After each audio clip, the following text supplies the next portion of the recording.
اللہ کے نبی صلی اللہ علیہ وسلم فرماتے ہیں کہ جب مجھے معراج پہ لے جایا گیا، جب میں معراج پہ گیا آسمانوں پہ، تو میں نے وہاں پر کچھ لوگوں کو دیکھا، ان کے جو ہے نا کاپر کے ناخن تھے، nails, they had nails of copper.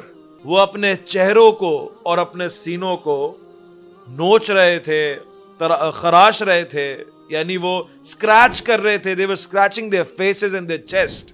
تو اللہ کے نبی صلی اللہ علیہ وسلم نے جبریل سے پوچھا، یا جبریل یہ کون لوگ ہیں، کیا ہوا ہے ان کے ساتھ؟ یہ وہ لوگ ہیں جو اپنے بھائیوں کا، انسانوں کا گوشت کھاتے تھے اور لوگوں کی عزتوں کا تہس نہس کر دیتے تھے.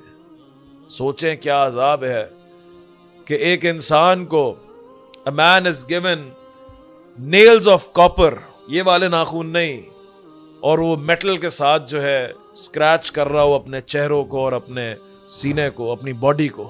اللہ کے نبی نے پوچھ لیا، جبریل یہ کون لوگ ہیں؟ جبریل نے کہا یہ وہ لوگ ہیں جو اپنے بھائیوں کا اور اپنے لوگوں کا گوشت کھاتے تھے، یعنی غیبت کرتے تھے اور ان کی عزتوں پہ باتیں کرتے تھے ان کے پیٹھ پیچھے. اللہ تعالی ہمیں سمجھنے کی توفیق عطا فرمائے.